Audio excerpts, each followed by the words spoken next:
Don't miss Old Navy's Saturday Steal. Tomorrow only, get incredible deals on all your favorite Old Navy styles. All dresses are 50% off. Plus, super soft leggings are just $6 for women and $5 for girls and toddler girls. And comfy tunic tees are just $10 for women, girls, and toddler girls. Hurry in for our Saturday Steal. Tomorrow only at Old Navy and OldNavy.com. Valid 9/16. Excludes in-store clearance dresses, leggings and tunic tees. Select styles only.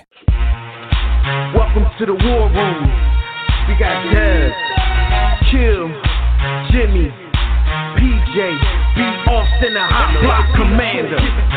How you want it in a 1 or 2 hour show to keep the brain running with the premise to talk sports on a national level.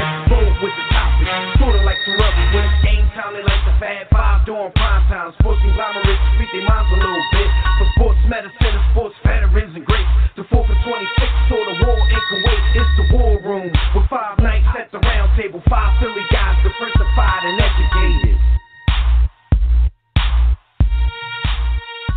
War House. What up, good people out there? You are once again live in the War Room, brought to you by War Room Sports on the War Room Sports Podcast Network. I'm one of your hosts. I'm Dev McMillan. I'm at the round table with my brothers. We got Jimmy the Blueprint and that Bull B. Austin. An already tumultuous NFL season has begun, and there's a lot that happened all throughout sports, throughout the whole sports world this week. So we'll discuss all of that in the next 2 hours, so keep it locked right here. Make sure you join us right now in the JW Philly Realty chat room at blogtalkradio.com/The War Room, or join us on Facebook or Twitter at War Room Sports. You can also call us directly in about 3 minutes when we open up the Digital Extreme Tech hotline. That number is 323-410-0012. But before we get started, during the week when we're not live on the air, be sure to check out the War Room Sports Podcast Network. Besides our own show, The War Room, you can also listen to shows such as Broad Street Line and the Broad Street Line Express with Roy and Chris. Shout out to those guys. The Tissue and the Tape Hip Hop Show with Philmatic and Savad. If you're a hip hop head, it's the greatest show on earth. John Appetit, if you like to eat, with the Burtons. On the Couch, if you like to watch TV, with the Wilsons. Cover 2 with McMillan and Purdue for all you NFL heads. And for all you financially conscious, people just want By the Hood with Jimmy the Blueprint and the homie Corey Camp. And again, we like to welcome our newest show to the network, Race Haven Radio with Dr. Scott Speed, who's having the conversations that need to be had. Just visit warroomsports.com, click on the WRS Podcast Network tab, or go to our free mobile app and click the network tab there. What up, bros? What's going on? What up, though? Bros, Yo, what's really good? Ordinary Joes. What's really good? Shout out to FEMA. Shout out to FEMA and all this contract money that's coming out. I'm about to say, what's really good is the tab they're running up on these relief funds, man. Shout out to everybody in Florida and Georgia who were affected by the massive storm Hurricane Irma that was right on the heels of Hurricane Harvey that we talked about last week, man. We hope everybody's well, or as well as you can possibly be at a time like this, man. Shout out, B. I know you down in the South, down in Georgia, but you said you didn't. It wasn't much of an event by the time it got to your part of the land, right? Oh man, Harvey, my man Harvey and Irma, they ran through the lower South like Bonnie and Clyde. Got that money, and then dissipated. Gave y'all some storms. They came to North Georgia and they let these little MFers not go to school because it was wet outside. Hey, you got, like I told you earlier in the week, better safe than sorry. It was very, very, very safe. I'm about to say, because one of these days, the forecast is going to be wrong the other way. Oh, we're going to be fine. And then you get hit with something. Your kid's stuck in school, can't get to you, and it's probably going to be the worst feeling of your life that you're helpless. So it's all good. They got a couple free days. I'm sure they were cool with it. Oh, man, they was excited. Yeah, so shout out to everybody out there who's recovering. We hope your damage is not too bad. You know, it's a lot of people out there helping. Not really trusting giving my money to the Red Cross, so you know, I'm finding other ways to donate. You know, I gave to the Red Cross with some of last year's disasters and stuff in Haiti and all that. And why you do that for? 6 years later, they built like one hut. Not even a house. They built like one hut. Shout out to White Thing. Red Cross be drawing, yo. What they do with all that money? Shout out to Wyclef. Yeah, shout out to them. President on Monday, assassinated by Thursday. Listening to the War Room Thursday evening. So let's get into some hot topics, man, before anything, because we got some stuff that we need to talk about. Some stuff that, it hits kind of close to home being War Room Sports. Hot topics, of course, are brought to you by Sports the Book. You tired of reading the same old sports books with the same old tired sports lists, rankings, disrespecting Melo, imaginary starting lineups, and all sorts of subjective information being passed off as facts? No printers? Well, be sure to pick up your copy of Sports. Smart people only read the sports. Its mixture of sports and hip-hop culture will keep you on the edge of your seat and laughing like you're watching a Dave Chappelle special. Just go to sportsthebook.com and get your copy from our website at warroomsports.com, or wherever you get it from. Just make sure you don't miss that movement. Fellas, I know y'all been following the story. Friend of the War Room, Jemele Hill, the heat and the backlash and whatever else you want to call it has been raining down upon her the last couple of days because she got into a Twitter argument with a few people about President Donald Biff Tannen Trump. Basically, the thing that set everybody off is the fact that she called him a white supremacist who's largely surrounded himself with other white supremacists. Let me read her quotes real quick. Actually, that first one I just read, that's one of them. She answered somebody by saying the height of white privilege is being able to ignore his white supremacy because it's of no threat to you. Well, it's a threat to me. Trump is the most ignorant, offensive president of my lifetime. His rise is a direct result of white supremacy, period. He's unqualified and unfit to be president.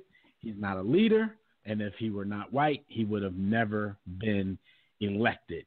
So, there's movements. I saw a Twitter account called Fire Jemele Hill. I don't know if that came out before this or if it's something that's just picking up ground now because of this. But even the press secretary, Sarah Huckabee Sanders, has basically called for her job. ESPN sent out a statement regarding the tweets, basically distancing themselves from, her personal thoughts and all that kind of stuff. Same stuff we do from time to time. And then Jemele actually came out and wrote a statement.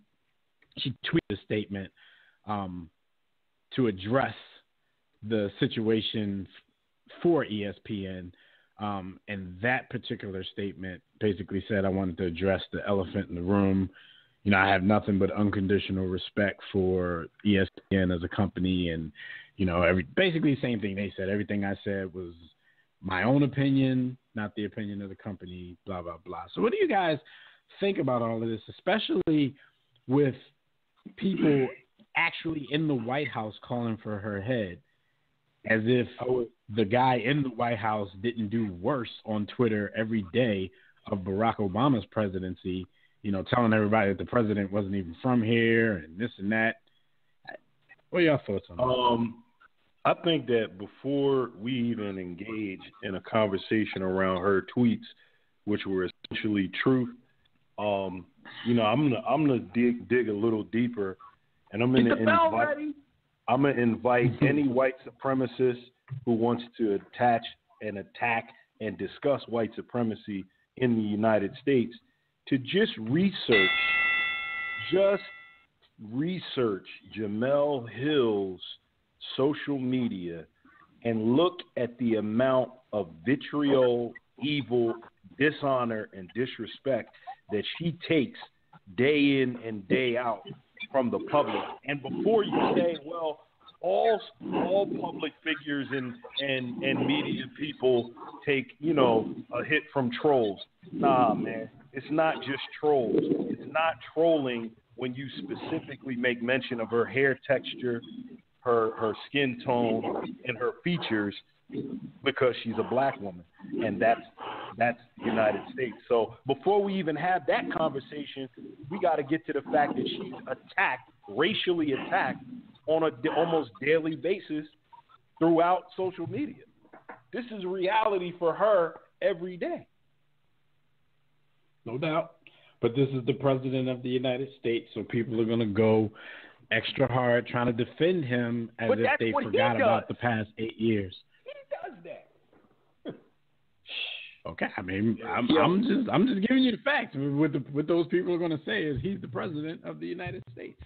So that's what I'm saying. I mean, I agree with you. Like, he sets the tone for how people can exercise their rights, their right to free speech on Twitter. Like, he's the poster child for that. So for anybody in his cabinet to get upset because somebody voiced an opinion about him and is calling for somebody's job, that's like the most hypocritical thing that I've ever heard of in my life. Yo, my whole thing is this, man. First off, free Jamel. That's one. No doubt. Two, I love the fact that she didn't apologize. She didn't say she was hacked. She kept it so thorough with the, like, you know what I'm saying? This doesn't represent the company, it represents me. I respect the company. That's the illest thing ever. Like, because most people would have been like, yo, I'm hacked. You know what I mean? Or just backed off of it. She didn't back off of anything she said. So salute to her for that. Two, in terms of like the backlash, I mean, this is the climate we're in. It's amazing because people still try to deny what she's saying, and this to think about Colin Kaepernick, right, and what he stood for, should I say, kneeled for. No one talks about that, and now it's to the point where they're talking about you disrespected the president. They're not talking about what she actually said.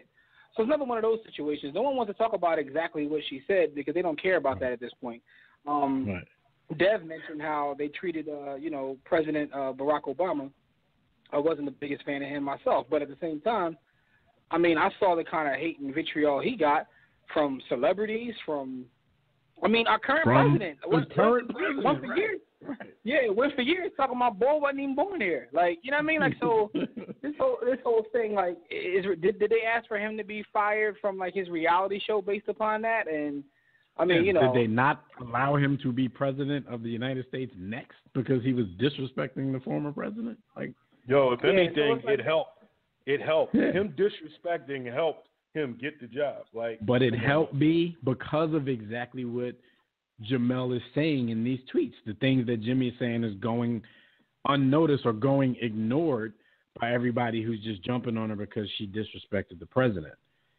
Like, that's a great point that he made. Like, it's another one of those situations. Like, you can challenge people on any of the points that she made. I'm pretty sure everybody's going to find a way to lie who supports him. But, if you're being honest, how do you deny that he's in place due to white supremacy? I mean, look at the people that he put around him initially. Some of those people are gone right now, but it's not because he didn't want them there. You know what I mean? So it's crazy to just ignore it. And I mean, I guess it's easy to ignore it because if you're actually going to take the challenge on points that she made, if you're an honest person, then you're going to lose and you're going to look bad trying to defend some of the stuff that she said. But, all right, but got to play devil's advocate a little bit because a lot of people are talking about how other people said certain things and they got removed from their posts. People brought up the whole Hank Williams Jr. thing. He disrespected Barack Obama and ESPN took him off of Monday Night Football. I mean, but look, they can't say anything about that now because as soon as Barry was gone, they put the dude right back on.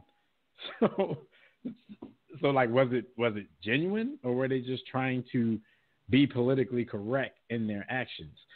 People also brought up Curt Schilling, which I also don't think is a fair comparison because Curt Schilling said all kinds of crazy stuff before they eventually, let him go from the network.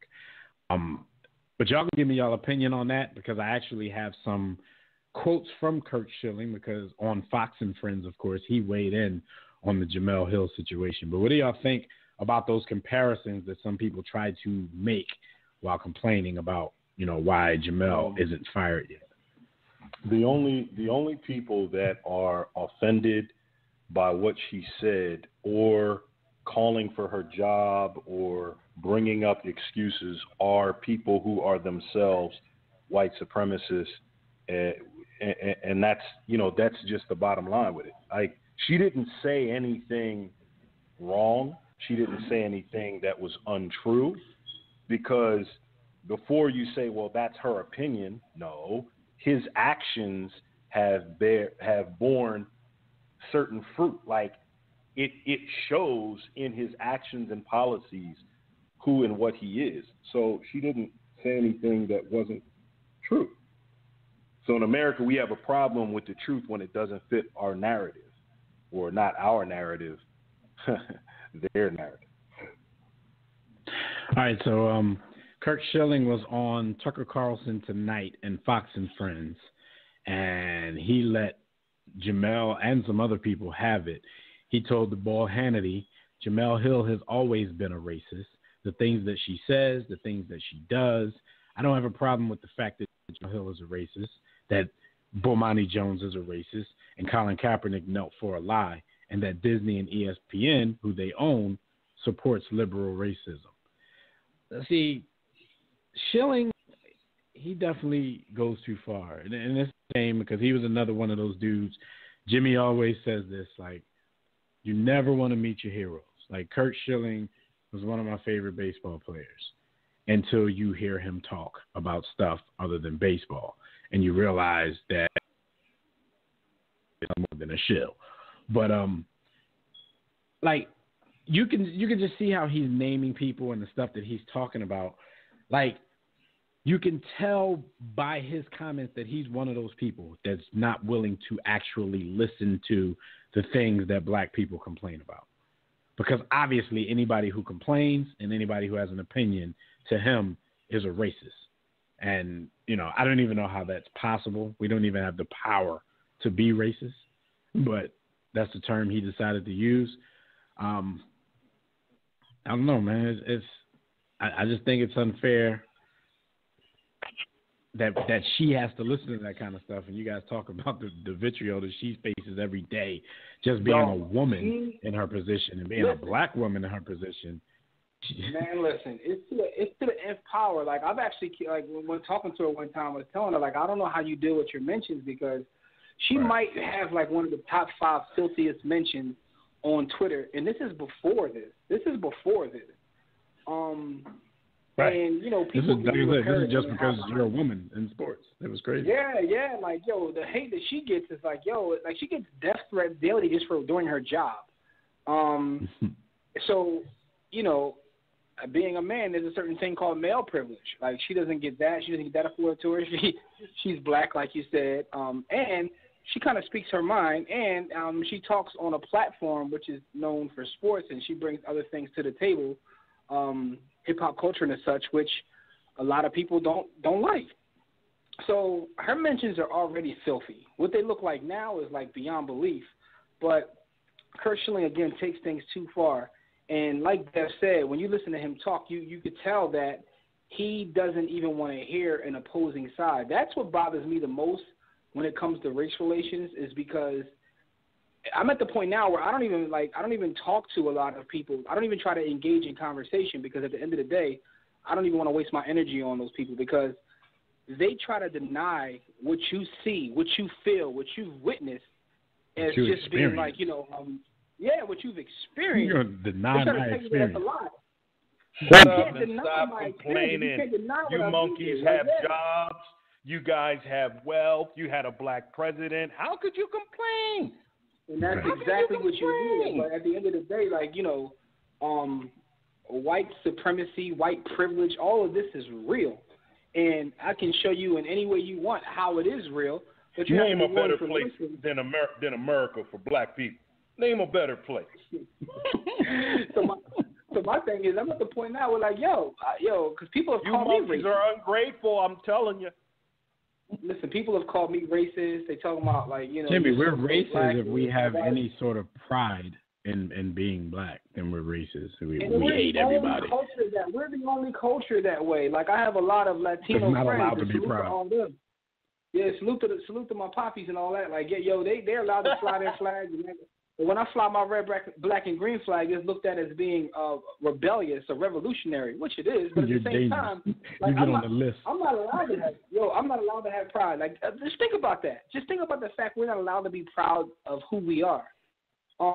As a culture, like we've been Europeanized, we look to them to try to justify our behaviors.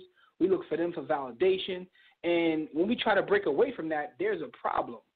So kind of like, they want to put her back in her place, and salute to her for like standing her ground. But she's also in a unique situation. I was thinking about this because media is like the traditional media that we know is dead, right? So people now just look for news programming to validate the opinions that they already have. Half of the media is slanted too far to the left, half is slanted too far to the right. But she's in a unique situation because she's very popular. She probably talks about sports anyway. So she might be in a position where she can get her a nice cushy gig on one of those liberal stations to kind of do what she already does. Salute to Mike. Mike's the homie too, but when you look at the way they play off of each other and just their personalities, she takes more chances than he does. Let me put it that way. Yeah. He's very crafty in how he he says things that we'll catch. But he still kind of like hides it in a way that he has a lot of Stuart Scott in him, Pauls. But the funny but thing is, though, Jim, when Mike comes on here, when he comes on our show, he lets his hands fly. Yeah. Absolutely, them hands. He let his hands fly when he's in the war room. and we've talked in the situations where it's not on air, so we know their personalities. But but you know what? There's a talent to that too. He's very talented in that way. But she's unapologetic, and people don't like you being unapologetic. That's the one thing they like, because there's a lot of people who are pro-black in their homes, right?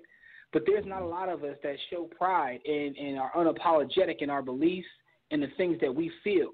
We need, in order to be unapologetic, you have to be a warrior. So salute to her for being a warrior, because she knew, because it's not like she didn't know, right? She sent off the first one. She had to know at that moment, like, I crossed the line. But now she's like, I'm about to let the hands just go. Like, at this point, I'm just going to let them fly all the way.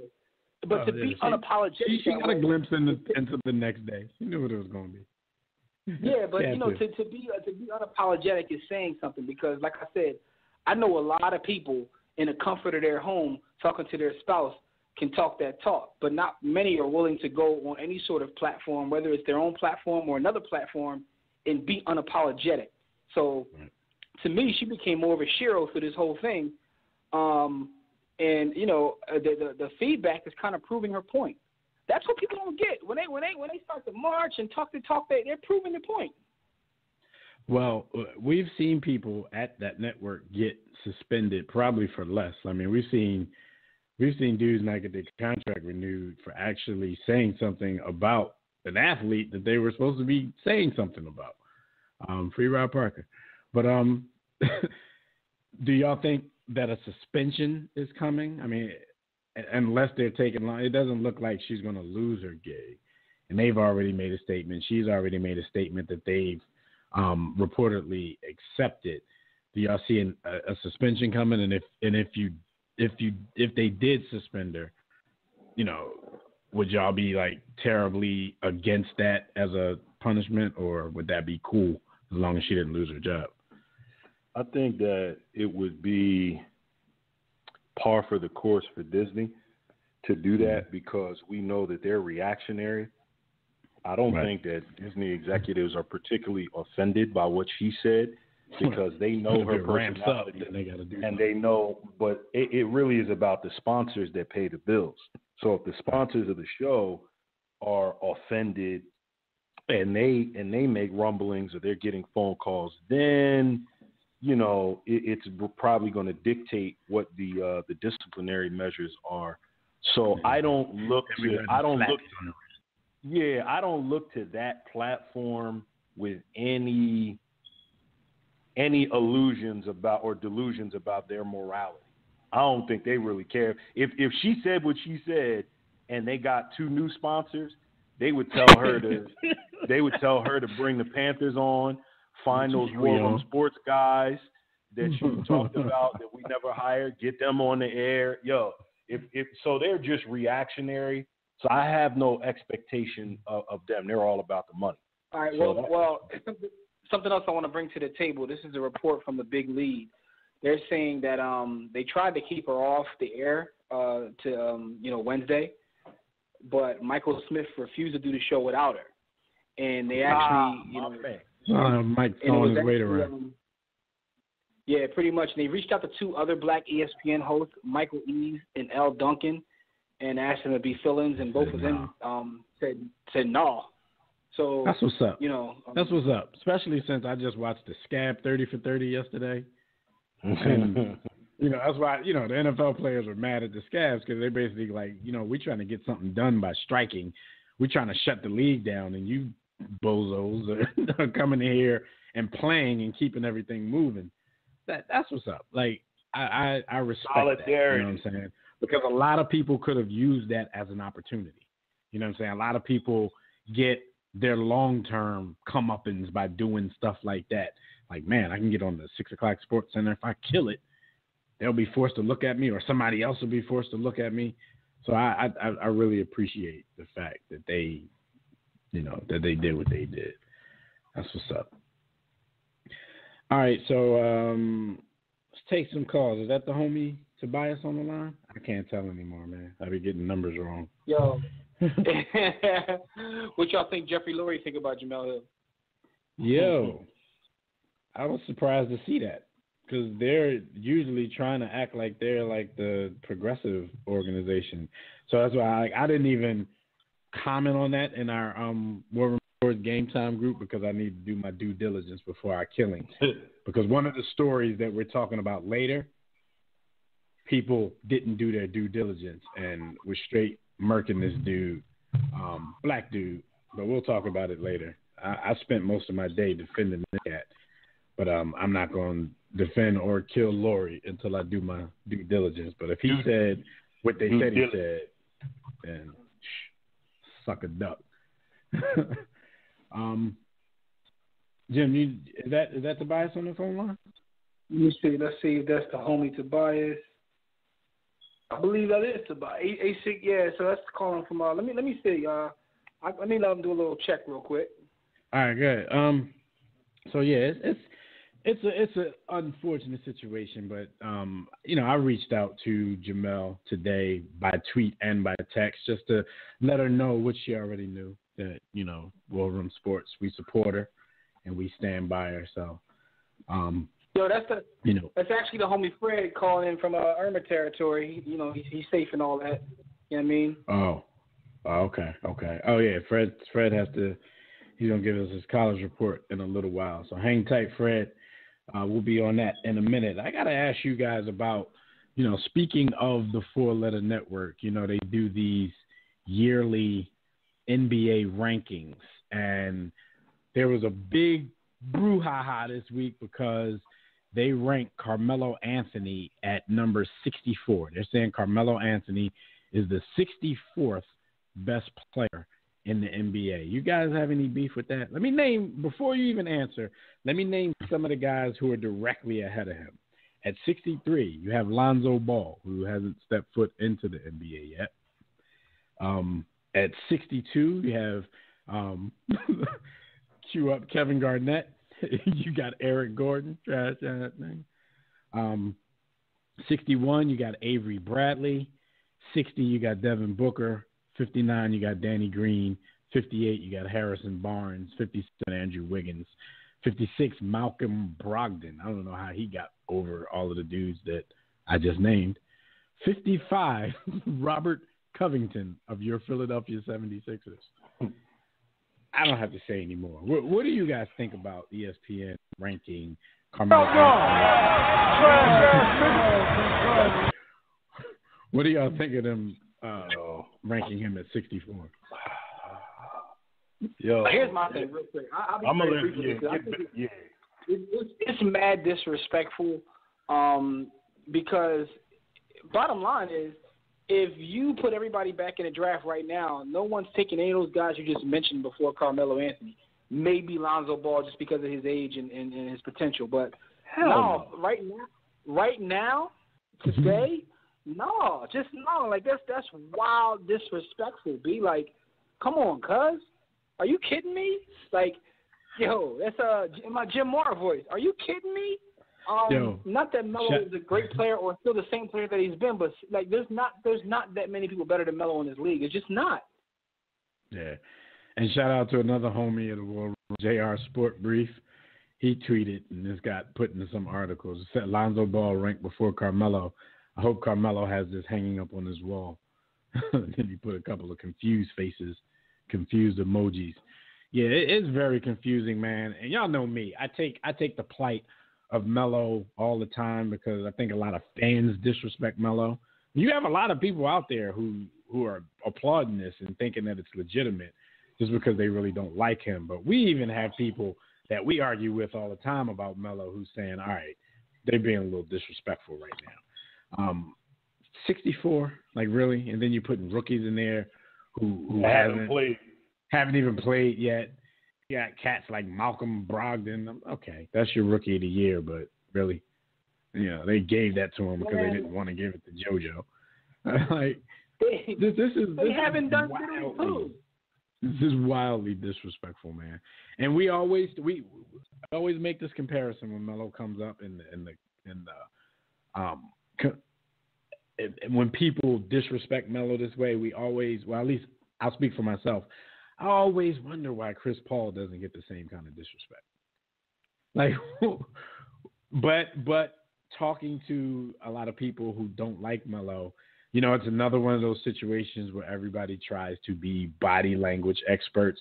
People view Melo as just not caring. But his game has always been like smooth and easy looking, and so I don't understand it, but it's wild disrespectful for ESPN, in my opinion, to put him down that low on the list. So, I mean, I hope it motivates him, to kill everybody in front of him this upcoming season, whether he's with the Knicks or whatever team he may end up with. Shout out to Melo. Speaking of another NBA or a former NBA player who probably got disrespected by the fans and the media in the same way, and his career kind of gets diminished, at least here in the States, Stephon Marbury, he hopes to return to the NBA at age 40 for one more year to basically retire from basketball and bring it full circle. He played his first, 13 seasons in the NBA. He played 9 seasons over in China and became an absolute legend over there. Now he wants to come back to NBA for one more season and then call it quits. First of all, do you guys think, because I don't think it's crazy to want to do that, but do you guys think that there's a team out there who will pick up Stephon Marbury for a year at this point? I am absolutely, from a nostalgia point of view, 110% in support of this, and I hope it happens. And then the reality is, the realist, if an NBA team signs Steph, they're idiots. Like, not even from the standpoint of he can't play, because I believe he can still play. But when you're 82 games in, when you go like 50, maybe 60 games in, it ain't no way a 40-year-old is going to be as productive, nor will his body recover the way that somebody 10 years younger, let alone 15 years younger, can. And there's plenty of guys between the age of 19 and 33 that would better suit your roster than a 40-year-old Steph, even right. if he can. And you're exactly right about that, because I envision it, if it did happen, he would basically just be taking up a roster spot, because you're talking about what his body would do after 60 games. I don't think that would be an issue, because I think he would just be dead weight on the end of somebody's bench. I don't think he would even play that much. Now, the question is, even if someone was willing to do that at a veteran's minimum, which is, that's not cheap these days, do you think Steph would accept that? Do you think he would accept being the 11th, 12th man on somebody's bench and probably never play unless his team or was reaming someone or getting reamed? Do you think like his pride would allow him to respect that? Because let's not forget, if the fans try to dismiss Steph, a lot of the media tries to dismiss Steph. He has career averages in the NBA of 19.3 and 7.6 assists. Like, Steph was that guy in the league for a good minute before he got this reputation and basically was pushed out. Like, I used to think, and you know, I'm a Sixers fan and I love Allen Iverson, but for their first 3 years, I used to praise Steph because I used to always think Steph would come back after the offseason with something new to his game, whereas Iverson didn't. And it was true. Iverson played his whole career off God-given ability. Yeah. And I always thought Steph worked harder. I got a comment about this whole Stephon Marbury thing, yo. Big three. Yeah. Come on, Jim. Yeah. Three. That's the magic number. That's all I gotta say, yo. I heard. Yeah, he would definitely. That would be good to see him there. But I see what he's trying to do here because I'm thinking. Trying to get his farewell tour. People don't count the big three like that. That is retirement. So I'm thinking even if he did this, he would still end up in the big three somehow. Steph is, he seemed like a dude. He don't want to go there. He don't want to go there because he don't want Mahmoud to hang 40 on him at 80 years old. Well, he better look into it though, because he got a better chance of landing there than landing in the NBA next season. And Mahmoud will still give him work. Talk to him. And Jim, I hear there's a spot opening up on the ball hog, so he better check that out. Let's real quick, because I know we got Fred to do his college football report. The Lakers in December plan on retiring both of Kobe Bryant's jersey numbers, the 8 and the number 24. And we actually asked the question. We tried to play it hypothetical on our War Room Sports Facebook page and asked everybody. We put the numbers up side by side. They're virtually even, give or take a championship, give or take an all-star appearance. From the first half of his career, wearing number 8, and the second half of his career, wearing number 24. Those are just the numbers, though. And we try to tell you folks all the time that numbers don't tell the whole story, because I think we're all in agreement here that, number 24 was a much better player than number 8, even though number 8 was a young, hungry, future legend who, still couldn't be tamed and dealt with even when he was wearing that number. We asked them, if the Lakers, if there was some rule out there, which there isn't because they're doing both, if there was something out there that said they could only retire one jersey number for every player, which jersey would they retire? It was overwhelmingly in favor of number 24, but there were a couple of people who said number 8. I was actually surprised about that. I'm sure I know you guys answer, but what would you answer in that situation? I'm going to let the resident Laker fan answer first because my answer is easy. Which jersey did he score 81 in? 24. There you go. We talked about that yesterday. That's what I said too. I was like 24 scored 81, so I ain't got to say much more. No, I kind of gave my opinion yesterday, and my answer is 24. Most people I actually see said 24. I only saw a couple 8s, which is shocking because I thought it would be like a bigger debate than it really is. But it's definitely 24. 24, I think that's when, above the shoulders, that's when he was the best player. It all happened. That's when he kind of figured it out at that point in terms of how to pick his spots. He was overall just a better player at number 24. He won more chips than 8, but 24 was a special player. All I know is that even now in 2017, I pick up the phone from time to time and call one of y'all and say, yo, that dude scored 81, yo. He scored 81. Yo, he scored 81 points in the NBA game. To do a quick comparison, and first of all, since they are doing both, would you guys agree that they should be doing this? Do you guys agree that both numbers should be going in the rafters?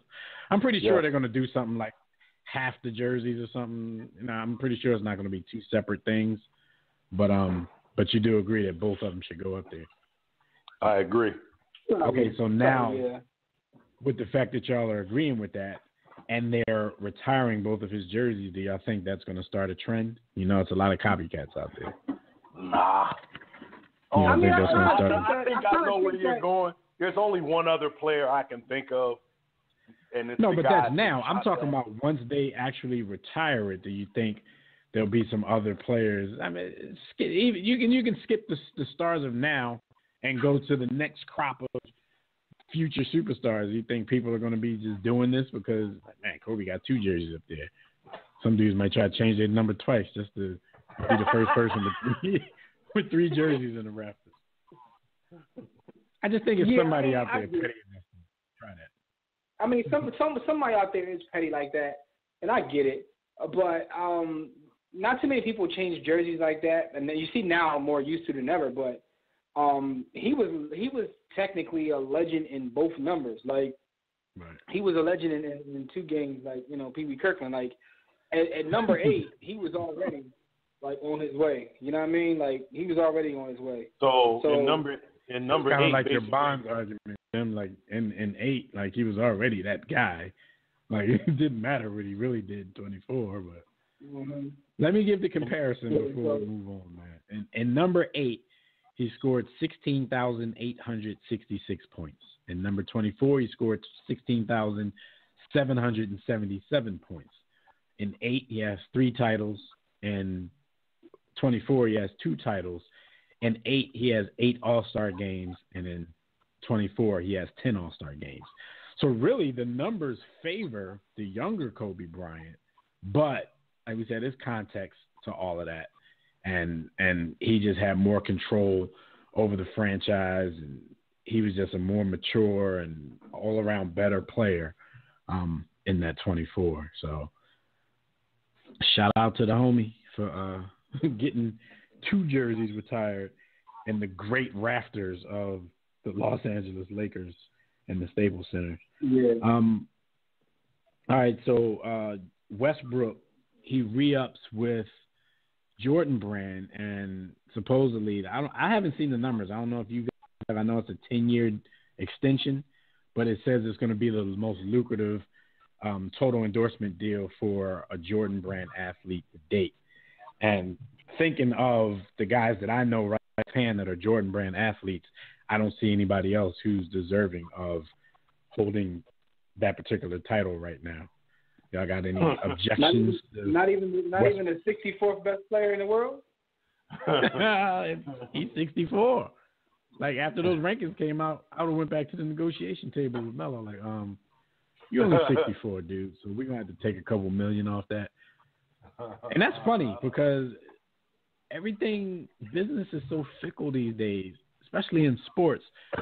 That ranking could probably lose him some money somewhere. Somehow, I wouldn't put it past a company for to go by an ESPN ranking to try to renegotiate something with Carmelo that wasn't fully negotiated yet. So shout out to Westbrook being the richest Jordan Brand athlete after averaging a triple-double for a season. I could see him coming out with a line of athletic skirts for men, and that's what I'm afraid of. Getting Mike, Child Rebel Soldier, to agree to that.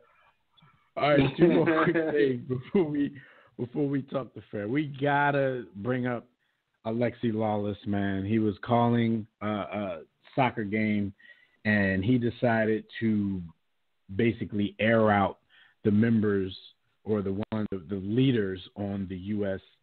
soccer team. B, you're the resident soccer guy. Do you have any quick background of why this even went down, or what game was he calling when it happened?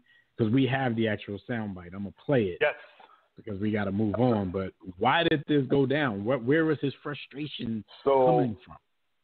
As you know, the U.S. is not used to being anything less than the U.S. on the world stage, sports and soccer included, although that some would say that on the world scene that's delusional.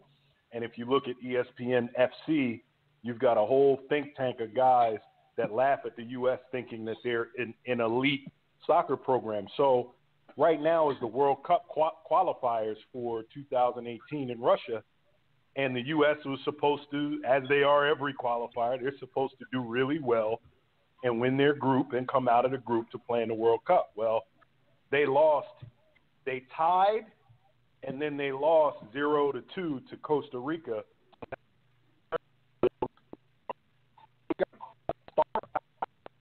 What? Jimmy, can you hear him? Because I can't. Yo, it sounds like B. Austin just got kidnapped by ISIS. Yeah, he died. We're just gonna play the sound bite because we gotta move on. B. Austin, knowing him, he's probably still talking, but he's talking while they trying to put him in the bag. He got drowned by a bunch of Navy SEALs, yo. All right, so here's the sound bite by Alexi Lawless and how he aired out the whole. It's dark days indeed, but this is a time for leaders to step up. And so to the supposed leaders, I will say this. All right, Tim Howard. Tim, the Belgium game ended 3 years ago. We need you to save the ball now. Jeff Cameron, clean it up or let's get someone who will. Clint Dempsey, yeah, you're a national team legend. Now we need you to be a national team leader. Michael Bradley, the U.S. does not need you to be Zen. The U.S. needs you to play better. Josie Altidore, is this really as good as it gets? Because it's still not good enough. Bruce Arena. Bruce, Jurgen Klinsmann lost at home to Mexico. You lost at home to Costa Rica. This is now all on you, not Jurgen. Oh, and by the way, to all the guys that I didn't mention it because you don't even warrant to mention. That includes you too, Wonder Boy. So, what are you guys going to do? Are you going to continue to be a bunch of soft, underperforming, tattooed millionaires? You are a soccer generation that has been given everything. You are a soccer generation who is on the verge of squandering everything. So, now it's time to pay it back. Make us believe again. You don't owe it to yourselves. You owe it to us. And get off my lawn.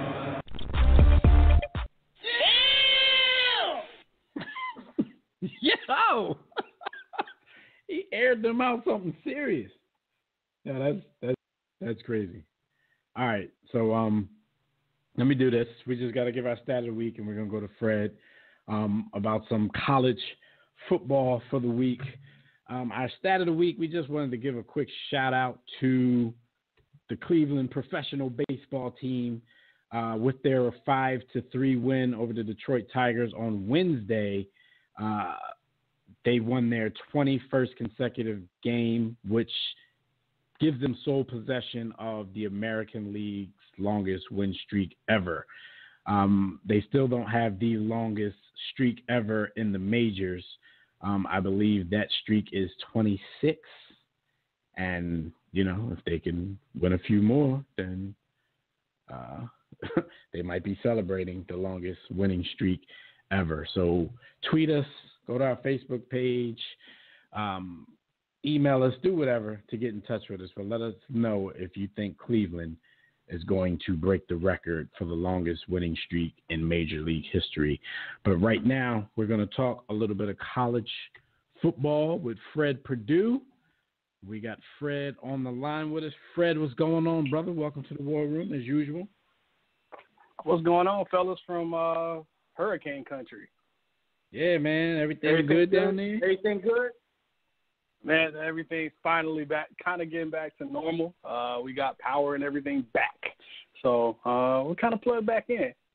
All right, cool. Hey, because, Fred. you know, Fred not supposed to do some shows this week. He got no power down there. Hey, Fred, Tobias told me he saw you down there stealing Jordans, though, man. Tell me it ain't true. Oh, that's not true. That's not true. Okay, I'm just checking. Not true. That ain't true, man. I'm just checking. As my favorite coach, one of my favorite coaches says, that ain't true. That ain't true. All right, just checking, man. Just checking. All right, so let's get right into this. Ohio State, you know, picked by many to be Ohio State, had a big letdown this past weekend, man. What's your thoughts on that? Man, it's a little early in the season for that, ain't it? Not so fast, because for me, I thought what I would see from them is an improved passing game from a quarterback that's a fifth-year senior. We all remember J.T. Barrett from his days of almost winning a Heisman, breaking his leg against Michigan, Cardale Jones taking them on, him replacing Braxton Miller years ago.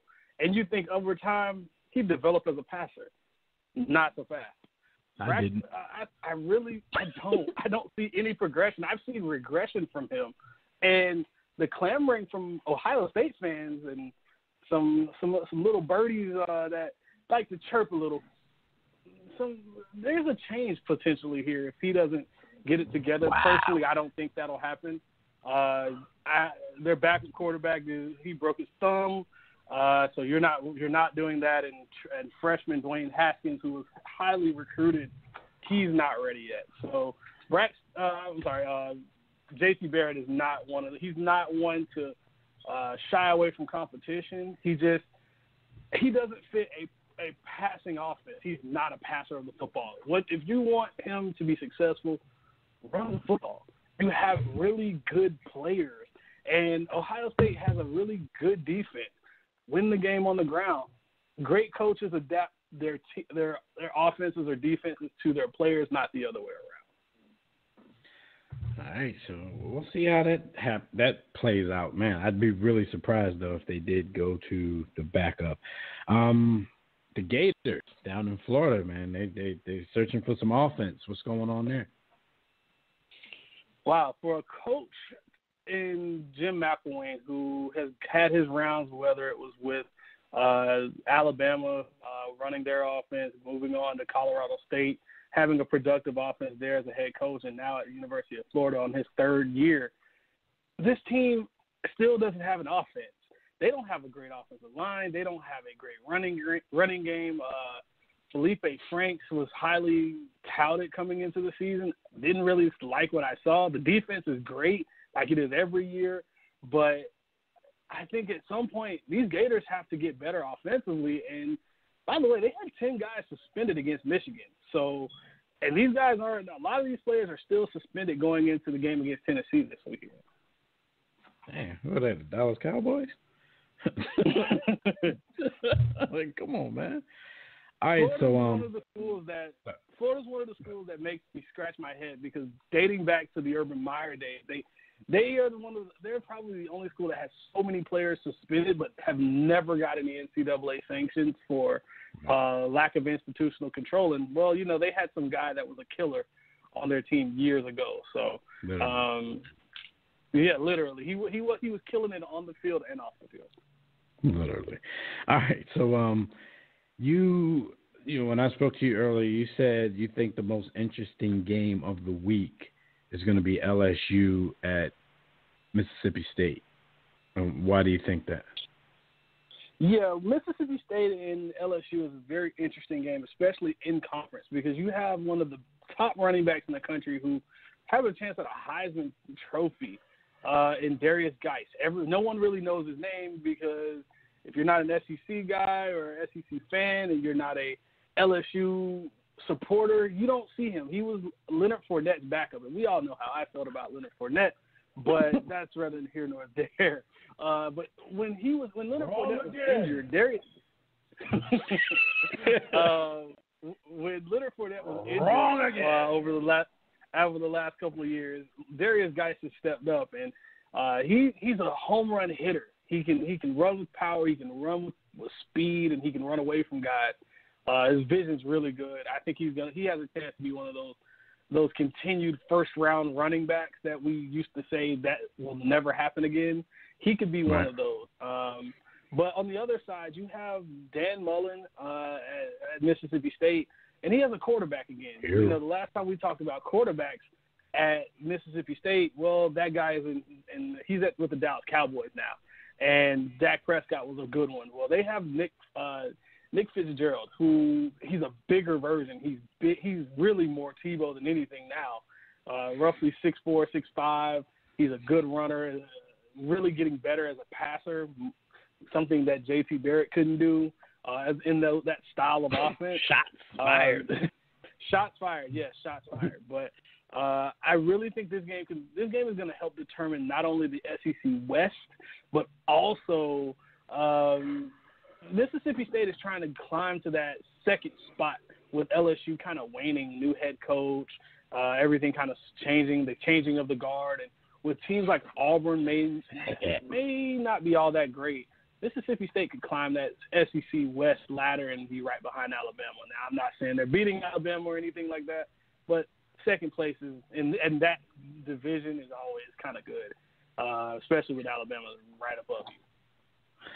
All right, and the last thing before we get out of here, I hear that you have some inside information that a certain NFL team might be chasing a certain college head coach. Can you speak on that? Well, and why is this the case, or is it obvious why this is the case? Speak on it. Well, the obvious case is Chuck Pagano, and I'm not going to name any teams. I'll let you figure that part out.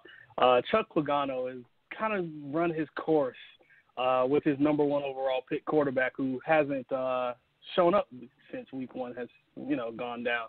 And we're going into week two, and his first-round quarterback isn't really available. So there were the GM of this certain team was seen at a USC Stanford practices. He was seen at both practices as well as at the game. So David Shaw, Stanford head coach, has been really highly touted. Not only has he sent top coordinators like Pep Hamilton to Indy. Exactly. So not only has he sent multiple coordinators out to the NFL, but also Andrew Luck, a marvelous quarterback. Everyone knows how I feel about Andrew Luck. Really good quarterback when healthy. But that could be a really nice pairing. If you haven't figured it out, we're talking about those Indianapolis Colts who offensively, very bad. Defensively, even worse. The Rams put it on them. So maybe a new head coach may be in the run. For those Colts. They were so bad. They're giving people hope on the Rams who, the Rams haven't scored that many points since Kurt Warner was there.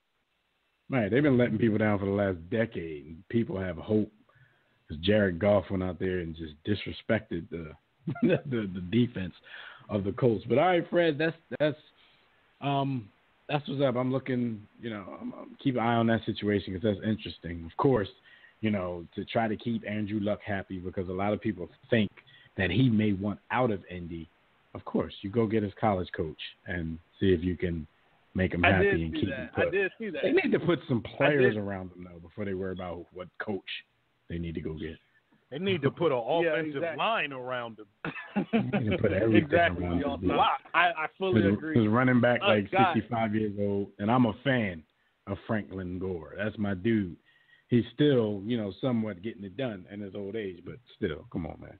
They can't do better than that. Yo, my man Andrew Luck got CTE, yo. He be getting head slammed like every game. He remind me of David Carr. All right, but we got to get out of here. So, Fred, David Carr was nice. I'll let everybody know that you can catch Fred now on Quick Slants if you're a college football head. Make sure you check that out on the War Room Sports Podcast Network. And you can also check Fred out on Twitter. Fred, what's the new Twitter handle? Twitter handle, Fred Perdue CFB. Check me out on Twitter again, Fred Perdue CFB. I'll be talking a little bit of college football. We got a big week this week, so look forward to it. So on Saturday, make sure you're on Twitter bothering Fred. Make him upset. Make him mad. But Fred, we will see you here in the War Room next week, and I will check you out on the set of Cover 2. We will holla. All right, guys. Thanks for having me on. All right. Thank you. Fred Perdue, everybody. College football contributor to War Room Sports. All right. So let's get into these ground topics, Jim, and some birthdays. I see we have a quick call, or you want to get into this? All right, so we got the homie. We can go to the call real quick, just before we jump into the grind and move forward. All right, we got the homie Rob calling from Cali. Rob, what's going on, good brother? You in the War Room?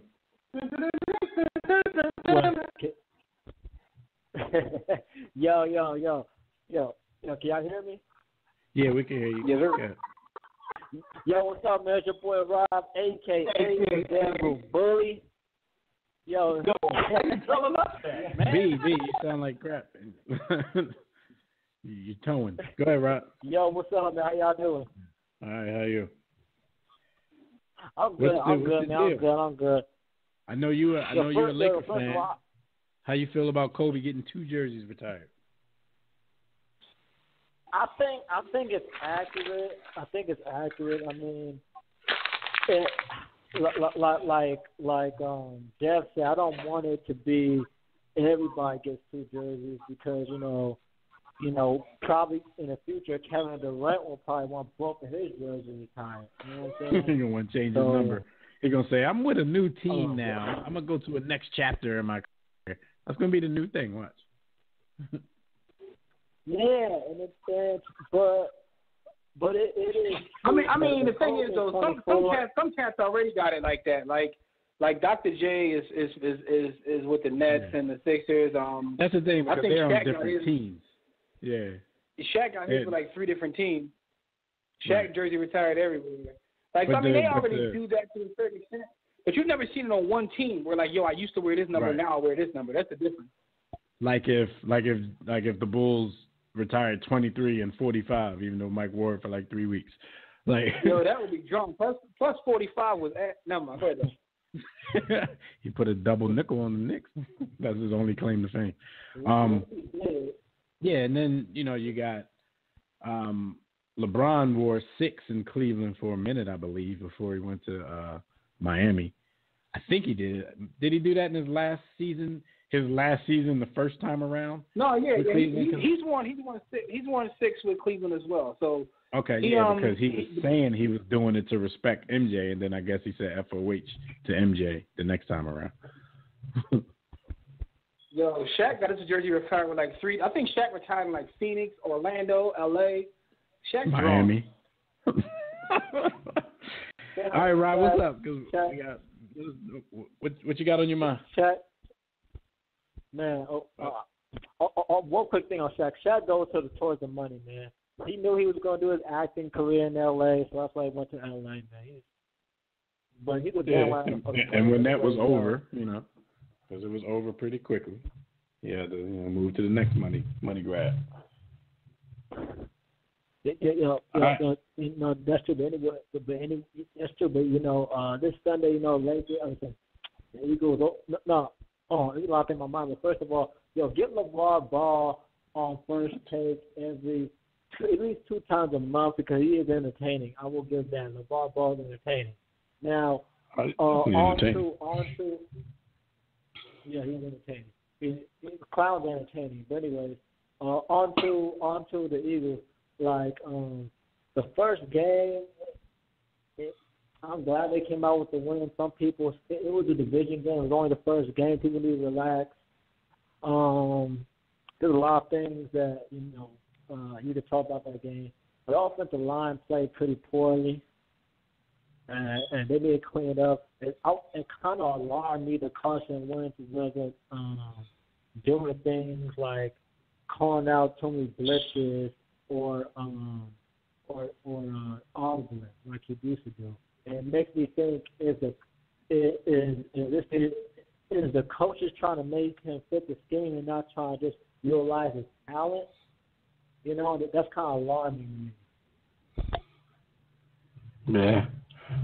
I mean, because he's definitely a talented dude. Like, when you look at him play, sometimes he gives you glimpses of a young Donovan McNabb, the way he extends the play, runs around, looks downfield once everything breaks down.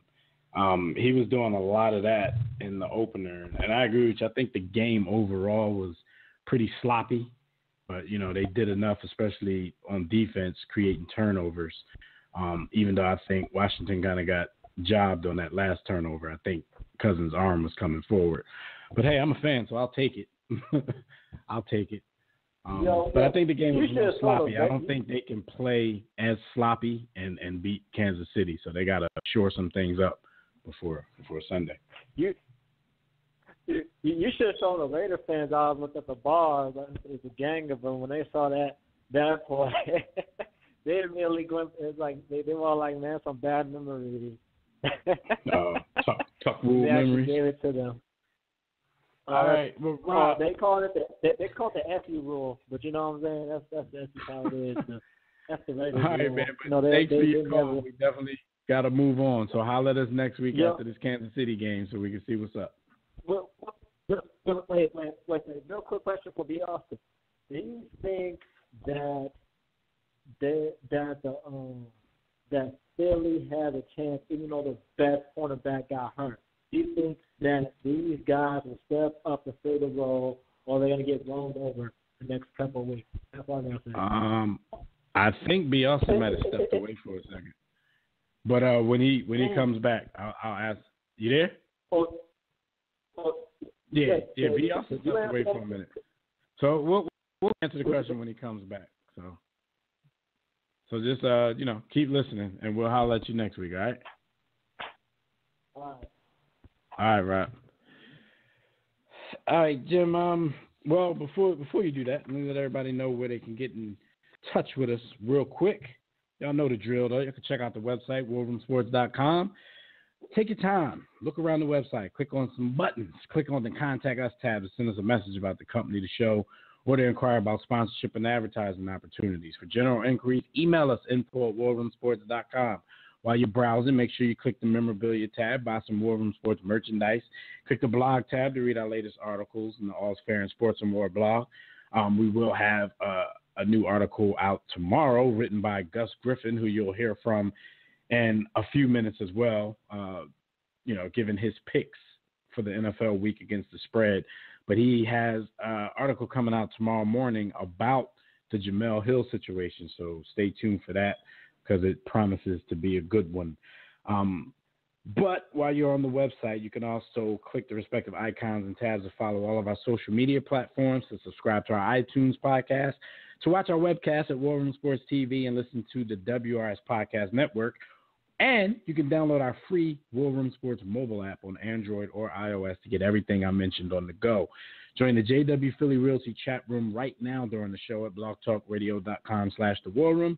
To enter the chat room, just sign up for a free profile on Blog Talk Radio. If you don't want to create an account, you can sign into your Facebook and Twitter accounts. And while you're at it, make sure you click follow. That'll get you updates and reminders about the show. We'll be taking questions and reading posts from Facebook, Twitter, and the chat room, and the War Room Sports Game Time group on the GroupMe app during the show. But if you want to call in and speak with us, the Digital Extreme Technologies hotline will be open in another 10 to 15 minutes after we finish giving our birthday shout-outs. That number is 323-410-0012. Press 1 when prompted. But if you're already listening from your phone, just press 1 if you want to talk. So, Jim, what happened this week while everybody was on that good grind?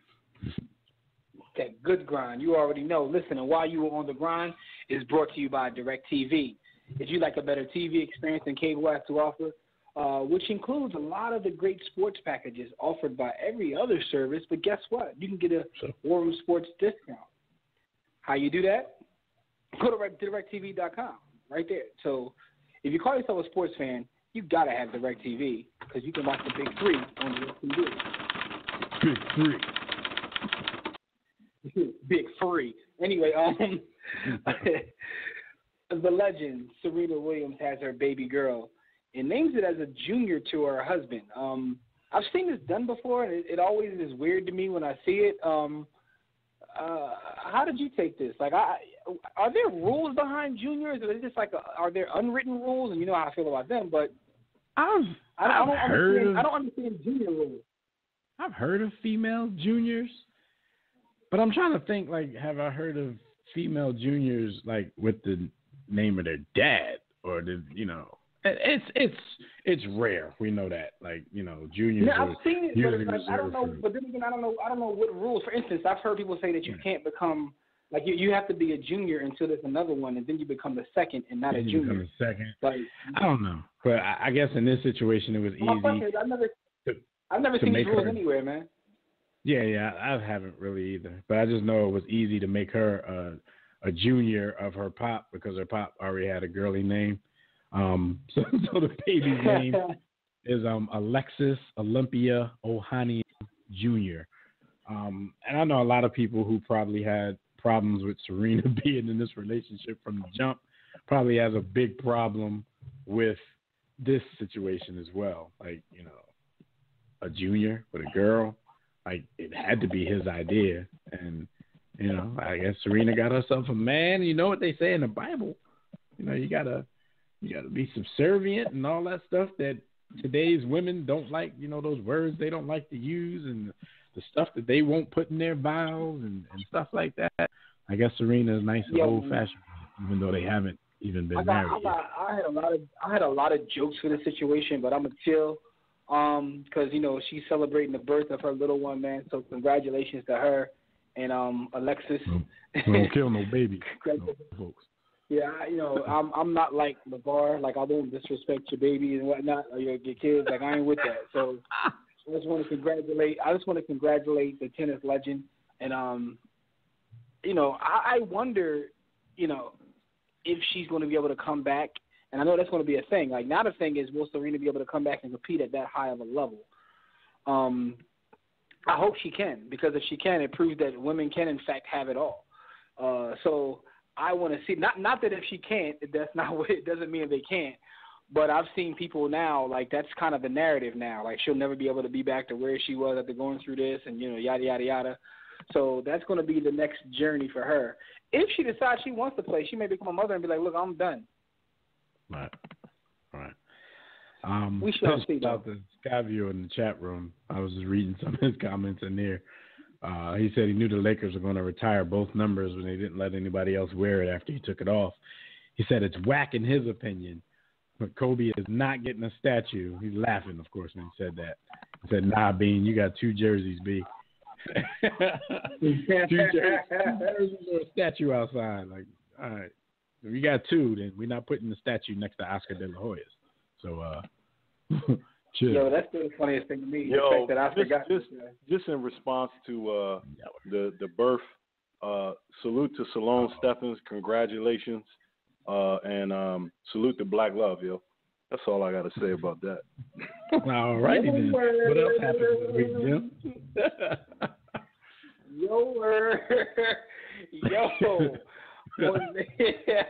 On that note, Kevin Durant is using his KD 10s. Yo, first of all, the fact that he has 10, like, yo, that's crazy to me. Like, KD's an OG in the league now. Yo, y'all dudes is old. Yo, but he's using his KD 10s to continue whining about fan perception of him. He's throwing shots at fans in, you know, the soles of his sneaker. And, you know, first of all, they're named, what, a red cupcake or red velvet cupcake? The red fans are called, yeah, because he was playing off the cupcake thing. My thing is, man, listen, KD, you are one of the greatest basketball players to ever walk the face of the earth. You just let your play do the talking, B. Like, you ain't got to go back and forth, yo, man. Like, new Agans be in they feelings, boy. That's how it is, though. Like, if you left and did what you did to win championships, then win your championships. Nothing anybody else should say should bother you, because you know, come on, you've played this game, you've done competitive things all your life. You knew the backlash you were going to get for doing this. So if you didn't care in the first place and you did it, just go ahead and do it. But to some of the stuff Jimmy was saying, in the insoles, you know, they have all kinds of stuff inscribed in there. Snake, cupcake, traitor, super team, can't beat them, join them, weakest move ever, easy road, sell out. But like Jimmy's saying, like every time he trolls somebody on social media about this, every time he does something like this with the shoes or a commercial, kind of trying to throw it in people's face, like he shows that it indeed bothers him. But all these dudes, including Kevin Durant, will go on TV about this kind of stuff and say, oh, none of this bothers me. I don't read this. I don't read that. But it couldn't be farther from the truth, because he's clearly all in his feelings because of, you know, what the insoles of his shoes says. Like, I personally think, and Kevin Durant, you know, he's still one of my favorite players. But I call it like I see it, and I agree when people say it was the weakest move ever. I think his insoles what should be written on his insoles should basically say "my pride," and he just kept it at that. Yo, Wow. Yo, I think his John should say, and my feelings just aren't feelings anymore. Yo, my man is straight sensitive. He's like, yo, let it go. Like, come on, let's go win your chips. That's my whole thing, man. Yeah. Yo, on his soul, he probably should put he should put in his soul, don't need a man that'll give you money. Don't need a man.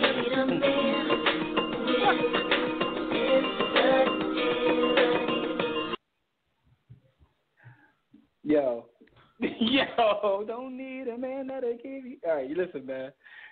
Y'all got me dying right now. Salute to KD though for having 10s, because the fact that he's on 10s is still bananas to me. Doesn't seem like it's been that long since he's been in the league, but it is what it is. Yeah. Listen, Ralph speaking of our thing. beloved Big Three. Hell no. Yo, speaking of our beloved Big Three. Ralph thing. Yo, Josh Childress. Yo, Josh Childress is the first Big Three player to sign back with an NBA team. How? I don't know. But it's happened. Like, not how. Why? Why? How? Why? It all leads to the same line of questioning. Yo, he wasn't even nice to the Big Three. Yeah, I've watched that. Not even that nice. Josh Childress was the 5th or 6th best player on his team, the Ball Hogs, and they only keep 5 or 6 dudes on the team. The Ball Hogs, first of all, went 3-6. They were one of the worst teams in the league, so they go snatching somebody off the worst team. He ranked 27th in the league in scoring, averaging 7.6 points per game in the Big Three against a bunch of old retired cats. But he's still in shape. Maybe it was defensively. I mean, because I used to wonder why Josh Childress was, like, in the league in the first place, like when he was in the league. So, and I think it must have had a lot to do with his hustle and his defense and stuff like that. But, there were definitely way better performances in the Big Three. I can kind of tell why some of the better performers aren't in the league. I mean, of course, Mahmoud's way too old. Rashard Lewis, as well as he played, I don't know how much he could help an NBA team right now because he's not that much of a defender. Al Harrington is way overweight right now, and even Rashad McCants, who people had hopes for in the beginning of the season of possibly using this as a springboard back into the league. Rashad McCants is a little, he's a little on the heavy side for Rashad a shooting looks guard. like you can get him in shape though. You can get him in shape though, because Rashad was still balling. Rashad looks like. But if he knew this was his audition, then Jimmy, he should have came in shape. He should have been in shape. Yeah. He only 32. He shouldn't be out of shape. I was out of shape at 32, but that's me. I ain't in the league. Yo, he put up numbers though, man. He should get a look though. He should definitely get a look. Yo, but it's still he weird. Can barely dunk. And the Rashad McCants that I remember could leave the earth for a while. He can barely dunk. He can score in that setting, 3-on-3. The skill, obviously, I think as you shared on one of our episodes, the Big Three shows you the guys that were just athletes versus the guys that had a high skill level.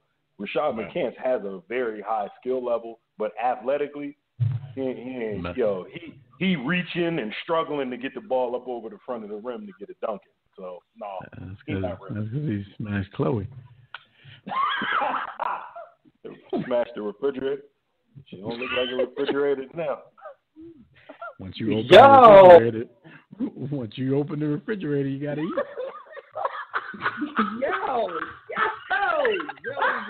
Yo. Listen, man. Let's get back to the awesome favorite topic, man. Racism. Listen, there was a banner that was put out at Fenway Park about how racism is as American as baseball, and those fans got ejected. And this happened at Fenway Park, like I said. So racism is as American as baseball. Shout out to them. They were actually white people who did it. They were seated above the green monster out in left field. It only lasted for like one batter because the umpire saw it, and told, the stadium crew that it needed to be removed. The reason that the umpire said it, well, at least the convenient reason, was that it was actually in fair territory, which it was, because the people were standing up holding the banner, and had somebody hit a home run to the top of the Green Monster right in their direction, it would have hit the top of that instead of, going out onto the Green Monster. So it kind of was in the way, but the rest probably were as uncomfortable as everybody else who saw it. What I was disappointed in was Mookie Betts, who is an outfielder, and he's black. I mean, his name Mookie. He said that he feels it was really inappropriate or something like that he said. I was really disappointed in his comments because, what Adam Jones went through. Remember, we talked about that earlier in the season, how Adam Jones said he would be in the outfield and people would throw peanuts at him, call him all kinds of racial names in Boston.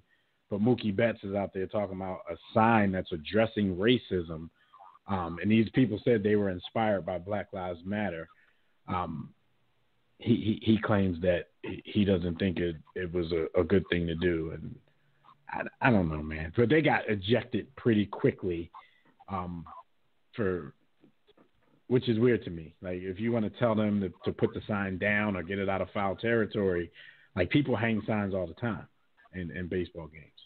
But you can't hang a sign that says, racism is as American as baseball. And I saw a lot of the people that got interviewed, and the kind of stuff they were saying, Jimmy and B. I come here for a release. I don't want my politics and my sports to intertwine, and there's a place for that, and this is sports and blah blah blah. So the drill. You know what I don't understand? Like, this is the one thing I'll never understand. Like, why not just shut up? Like, sometimes it's best not to say anything at all. Instead of opening your mouth and let everybody know how damn foolish you are. Like, just shut up. It's funny. I mean, you got people out there, people of another race, basically defending you, and you're the first one to speak up. I don't think that's appropriate. See? See?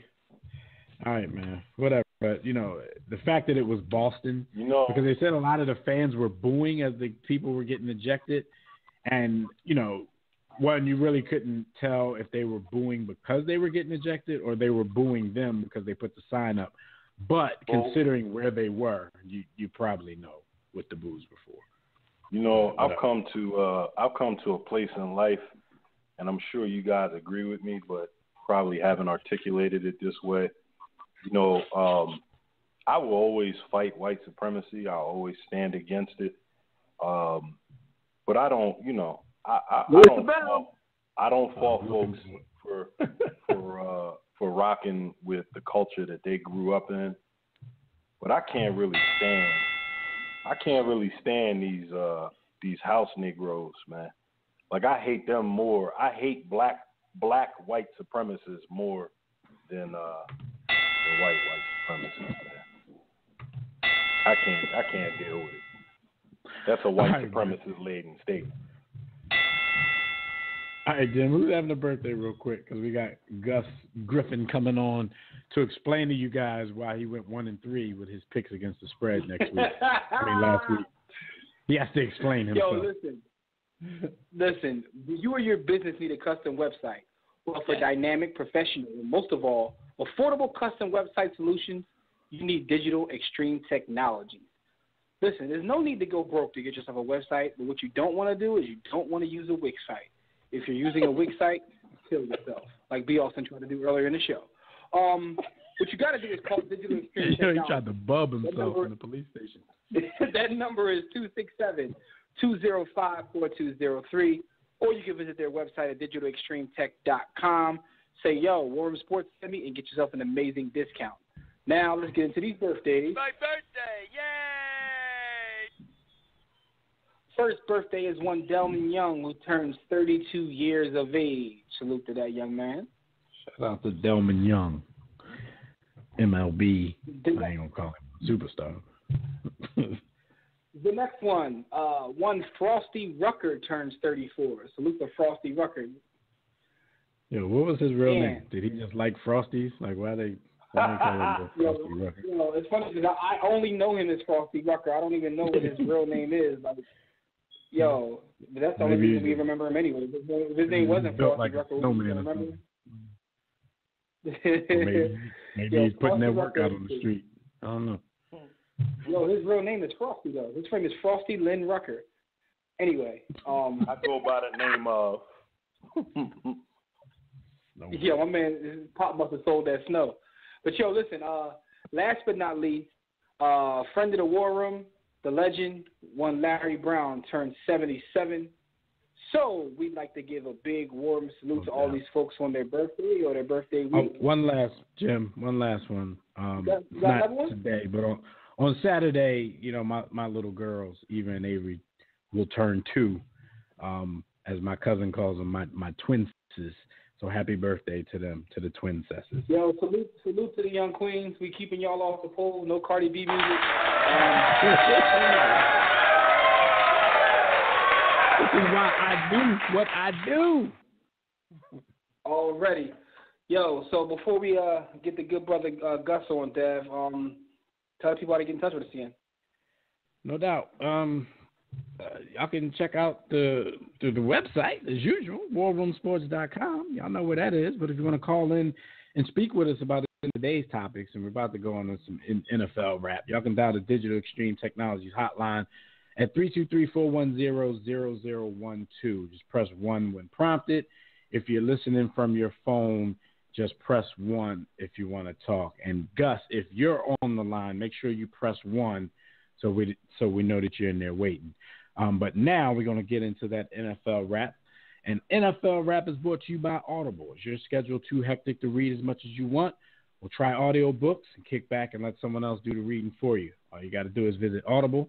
Sign up for your free trial at audibletrial.com. In no time, you can be listening to the latest bestsellers, hands-free, stress-free, while getting other things done at the very same time. And I think we do have Gus with us now, so we're gonna start off with the segment. We're testing out some names here. Right now I'm thinking about gambling with Gus. But I know a lot of you guys, y'all were a little upset with Gus. Yeah, he went 1-3 that joint trash, baby. I know that was tough.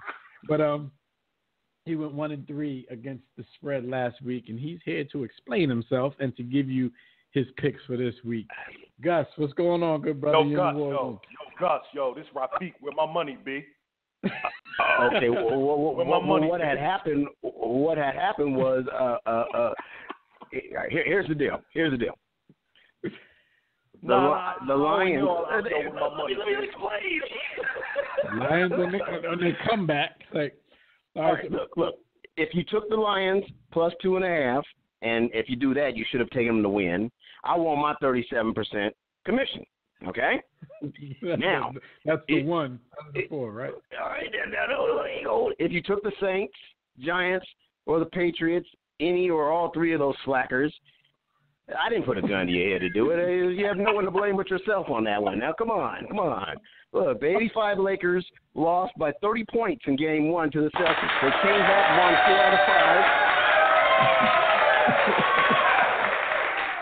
What's going on? Here in the War Room, when it comes to gambling, we pass the buck when we wrong. Hey, first of all, it's not gambling. It's investing, okay? Let's get the stigma off of it, all right? So are we clear on that? All right. Y'all going to give me a chance to make a comeback? We're going to give you a chance.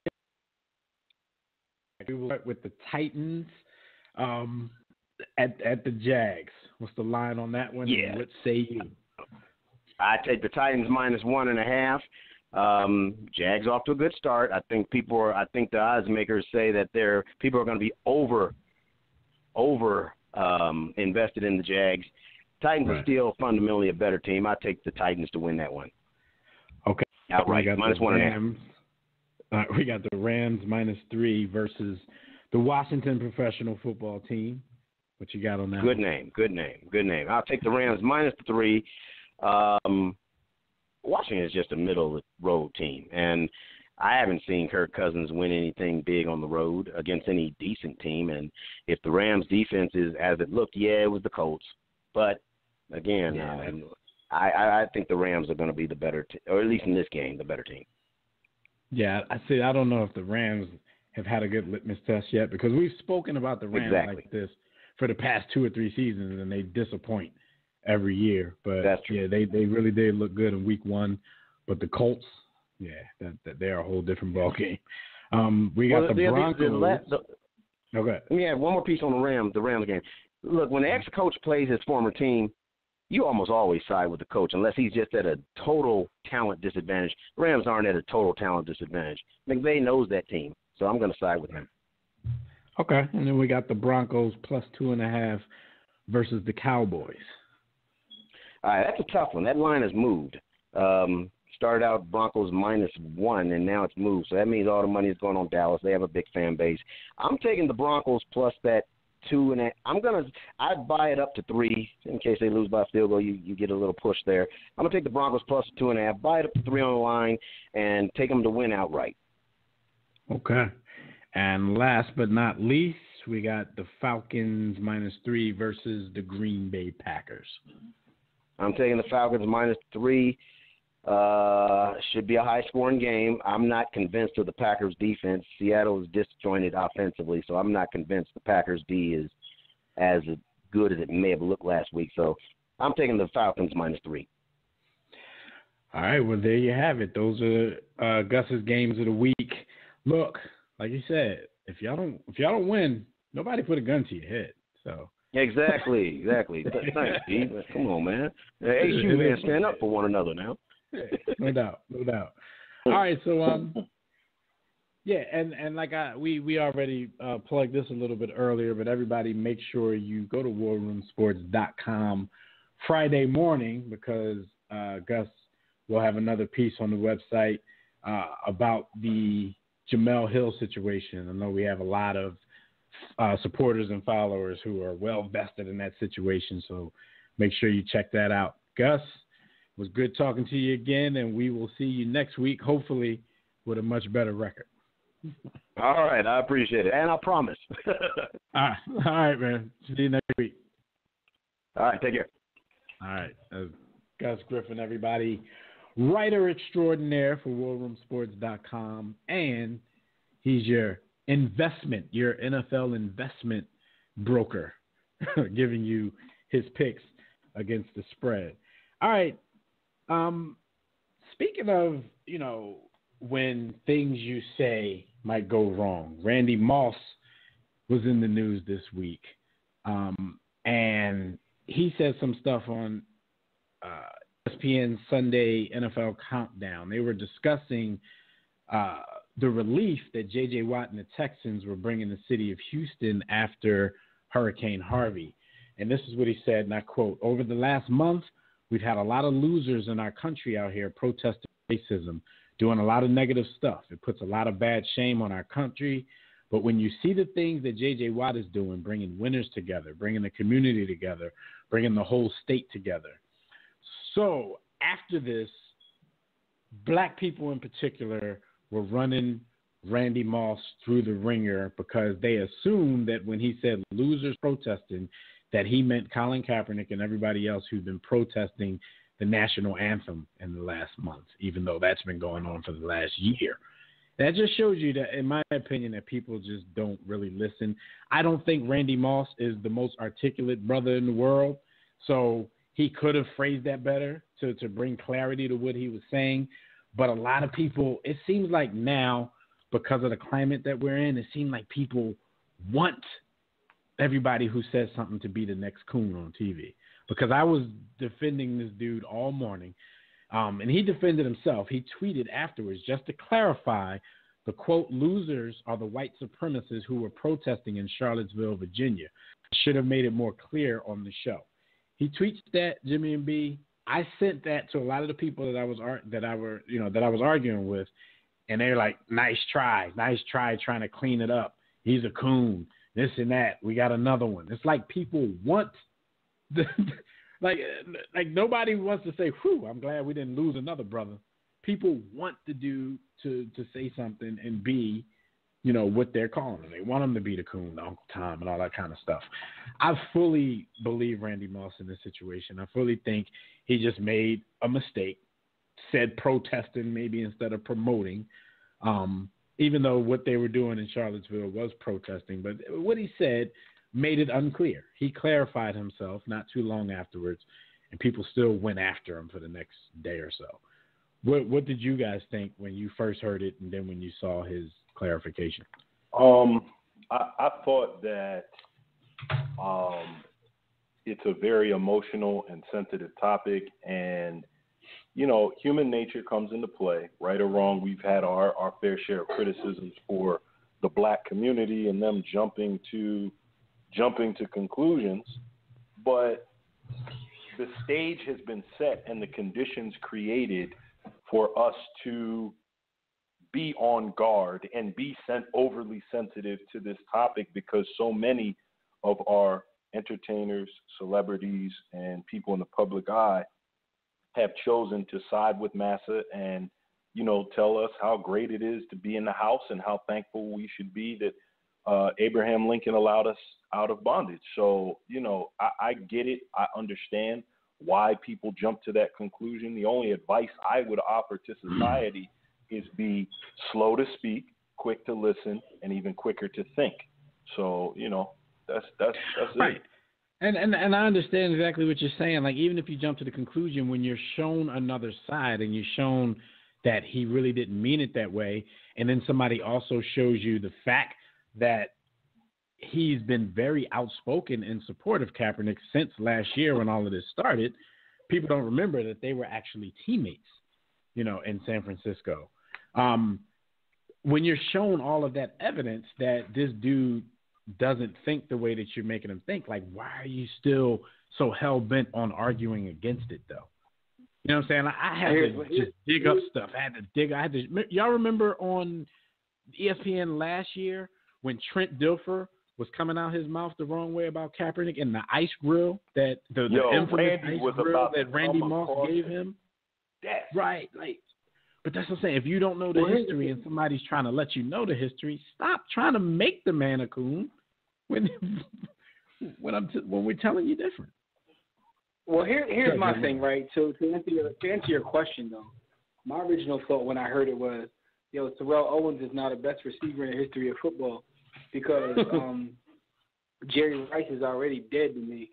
So I was getting ready to kill off Randy. I did see the facts of what he was trying to do, and then I thought, Randy, dog, you gotta work on communicating. You have to be a better communicator because I see how. Talk to Jalen, man. Go wherever Jalen went. It could have been taken the other way. I absolutely see how it can. But then once you get all the facts, you have to, here's the thing, man. One of the reasons why the most honorable person in the history of the world to me is one El Hajj, Malik El-Shabazz, is because, and one of the reasons why his book, changed my life essentially, is because it helped me understand how it's okay with admitting you were wrong. It's okay to change your opinion when you're presented with more facts. But the problem is, in today's culture, people don't do that. It's like like my man Slim Charles say, they fight on that lie.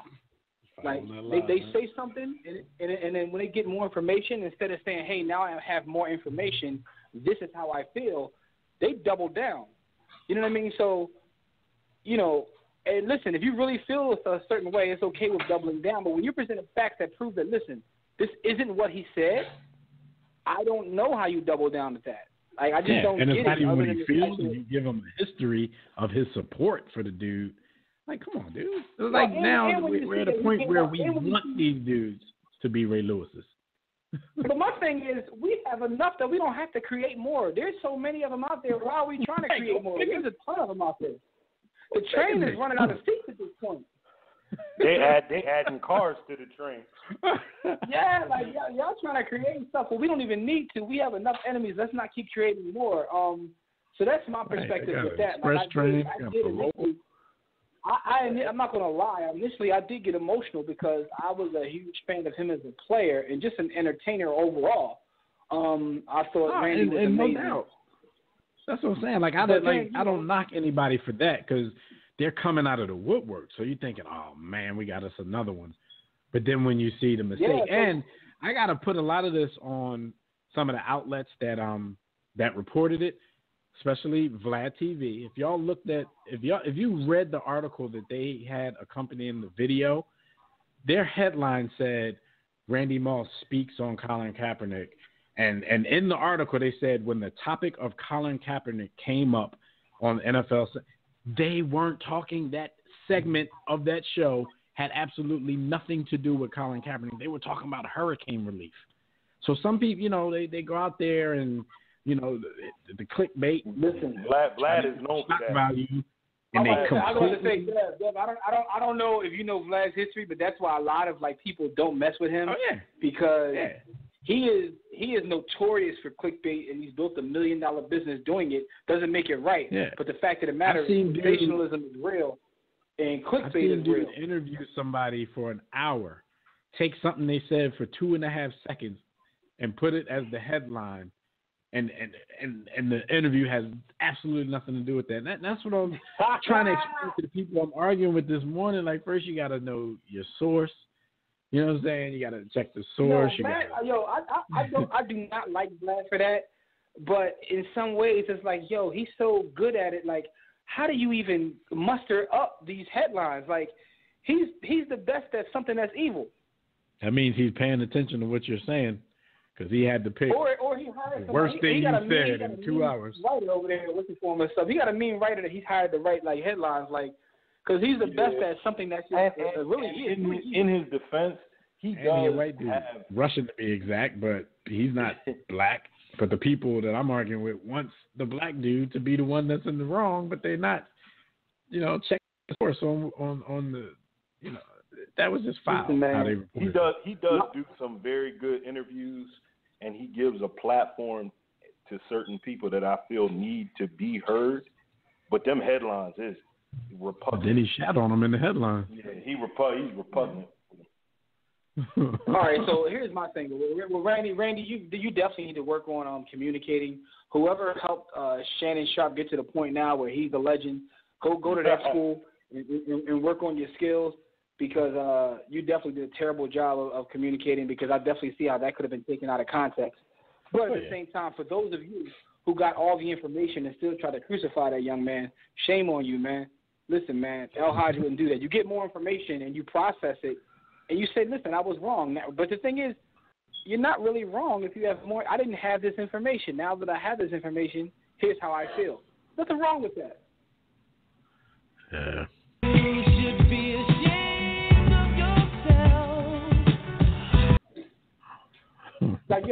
Like if B. Austin come to me and be like, cuz, I finished number 2 in this race, I'm going to be like, congrats, dog. Number 2 is not bad. But then if I get more information and found out it was only 2 people in the race, you know what I'm saying? I got more information. I'll be like, B. Austin, that's for you. So listen, man. Remember, context is key, though. I'm only saying that because you got murdered on the show, so you know what I mean. But anyway. That means I died a martyr. I'm number 1. And you came back. I know. Radio right now. That means you cheat. No, let me shut up before I offend some people. This is basically for B, because Jimmy didn't watch any NFL football last week. Are there any observations? Free Jamel, free Colin. Any observations from week 1, B, that you have to mention, like anything? In the NFC East, the New York Football Giants had better somehow find some talented fat people to block for Eli and find a running back somewhere, or Eli's going to die this season from defensive linemen beating in his faceplate. If it continues, like Shane Vereen is going to be in the race for like Offensive Player of the Year because of the lack of help up front and the fact that Beckham wasn't even there to turn Eli into Sam Bradford, and he was just check down Charlie to your man Shane Vereen all night, like 9 receptions in the game. That's definitely something that I noticed during week 1. What did you think about your home team, B. Elston? Anything in particular about Carson Wentz and the Philadelphia Eagles? I said earlier, I think when you died and Rob was on the line, I said actually watching the game last week, he kind of, and I know you're not going to like this at all, he kind of reminded me of early Donovan McNabb, the way that he extended plays that really had no chance from the door, made things happen when you're screaming at him about holding on to the ball too long. Like, get rid of it. And then he found somebody for 58 yards for a touchdown. Shout out to Nelson Aguilar, too, because he's the go-to player now. I would have made the comparison to a young, more slender Ben Roethlisberger, but that's just me. I want him to aspire to greatness and not mediocrity. Honestly, that game, I see where the Philadelphia Eagles have talent. I see the ability, but it was more about how how bad the Washington professional football team is than anything about the Eagles being really good, because up until 4 minutes left in the fourth quarter, they were in a dogfight. So that score really doesn't tell the story.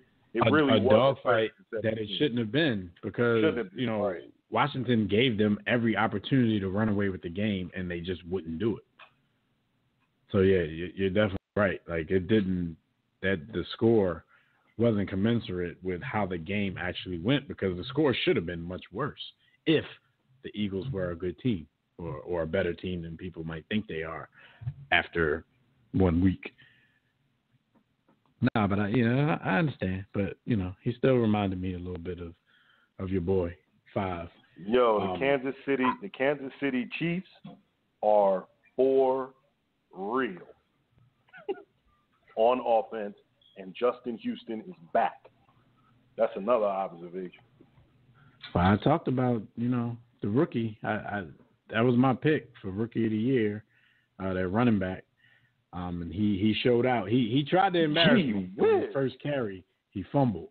But then after that, with cowardice. He never fumbled in college. He fumbled one time in college and recovered it. He fumbled once and never lost. He never lost the fumble. Yeah. He never lost the fumble, but he only fumbled once though. He was fumbled nervous. the ball one time in college. Yeah, I attribute that to nerves. NFL nerves, but look what he did afterwards. After he calmed down. Now the Chiefs, I will say this: I'm not sure that they can sustain that with the way their offense runs, because conventional wisdom is the way they're running that, you're putting your quarterback in jeopardy. But the other side to that is Alex Smith isn't necessarily a traditional quarterback, and the way they played that game, they looked at his college film and took what he did well in college and installed it into the offense. And from what I've seen of Alex, while I think he's fairly accurate, he doesn't have a traditional pocket NFL presence about his game. And this far into his career, he's not going to develop one. So now if you're running that type of offense, are you going to be able to sustain that in week 9, week 13, without him getting his bell rung? Because they ran the triple option. Yeah. They ran the triple option. So at some point, NFL coordinators are going to say, listen, even if he pitches it, let's go ahead and take that 15-yard penalty and get him up out of here. Yeah, and they're running that kind of stuff because they're getting ready for Patrick Mahomes to take over. Not during the season, but this is pretty much Alex Smith's last season in Kansas City. So, he started it with a bang. So maybe, maybe he'll keep playing that way and audition for whoever's next. But shout out to him. Another observation was, it brings up the question again, like, why does Marvin Lewis still own a job in the NFL? Now, in the times and climate, I don't want to say nothing bad about another brother, but the Bengals, man, they are, in my opinion, the NFL version of the Clippers right now. But they came out and laid a complete. We got to keep it 100. They're terrible, and it's an indictment of him. And your man played terribly, Andy Dalton. I don't know if he'll play that bad for the rest of the season, but what he did in week 1 was terrible. He'll have another shot at it because they're playing on Thursday night, and that'll be one of the games that we pick in a few minutes. But there were some big injuries in week 1 of the NFL season. The biggest, I think, in my opinion, is David Johnson, running back for the Arizona Cardinals, because he was on a lot of people's lists for possibly winning the Offensive Player of the Year, possibly staking his claim as the best all-around back in football, going up against a Le'Veon Bell and guys like that. But now he's gone. I think like they didn't even do it on a weekly basis. He's on the IR with the designation to return because of a wrist injury. I believe he had the surgery on the wrist this past week, and he's out for 2 to 3 months. So it was his big season where he was supposed to prove everything to everybody. Couple more injuries, and then we'll go to the phone lines because we got the homie Tobias on. Danny Woodhead, of course, he suffered a hamstring injury. Allen Robinson for the Jags, he suffered a left knee injury. It's a torn ACL. He's gone. Big one for the Eagles. Ronald Darby went down with an ankle injury, but that joint looked worse than the diagnosis. They're saying it definitely looked worse than the diagnosis. They had the cart out there to take him off the field. Maybe he's just a bitch. But I ain't even talking about that. Yo, his ankle was going the other way from his knee. Yeah, but they still expect him to be out maybe 6 to 8 weeks, and that's bad for a team that's not deep at that position. Got no corner. They made a last-minute trade to get him. He comes in as your number one corner, and he's already gone. But Kevin White for the Bears, he's done for the season. And that's crazy because he's always injured. He's one of those guys who's supposed to be this and supposed to be that, but he'll never get a chance to prove it. Reuben Foster went down. Reuben Foster was who I picked as one of the top people in the league as far as defensive player of the year is concerned. But I don't know. Orlando Scandrick went down. Eric Berry, he's placed on injured reserve. That ends his season. That's a big deal for the Chiefs. Danny Amendola suffered a concussion. There's a lot of people that went down. There's a lot of major injuries going on. But this is football. Amendola is huge. Amendola is huge because they were going to put him in the Julian Edelman position and hope that they could maintain. And his issue is he is always injured. Even when he's not injured, he's injured. So there goes that. What happened with Eric Berry? Amendola was just a concussion. So he's not even he hasn't even been ruled. He hasn't been at practice, but he hasn't been ruled out this week yet. Eric Berry ruptured his Achilles, so he's done for the season. Brian Cushing sustained a concussion, but then he tested positive for another substance, so he's out 10 games because of the suspension. But let's go to the. Ain't this like the 10th time Brian Cushing got caught on the Yam Sand? Yeah, he need to chill. Let's go to the phone lines. We got the homie Tobias on the line. Tobias, what's going on, brother? Roll damn tide. Roll damn tide. I had to duck out the office before they Jamel Hill me over here. But here's the thing, man. First thing, I'm going to make this real quick. First, the coach should put out Andrew Luck on the IR, tank, get as bad as possible, and trade that pick off for a lot of picks because of these quarterback-needy teams. But that's what they should do, to be honest. But I'll talk about Jamel Hill for a second, guys, real quick. The thing is, this is what black people got to miss out on. A couple of quick things. One, we should call out white supremacy no matter who's in office, no matter who's there.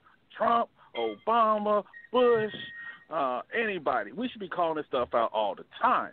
Because my issue is that Trump's the easiest target, even though he has a track record. But see, no one yeah, he's an easy target. Our audience agrees with you. Yeah, see, here's the thing. When black folks talk about Trump, I don't even want to talk about what he said about Mexicans. I want to talk about the housing discrimination he had. The Central Park 5.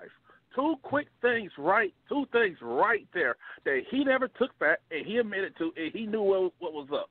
That right there. But here's the thing I'll say this, guys. And like my favorite quote, let's be honest here. White people love saying liberal, conservative like that's any different. They're still the same thing. White. ESPN is supposed to be so liberal, they ready to fire her. And they want to look at examples of black people saying stuff.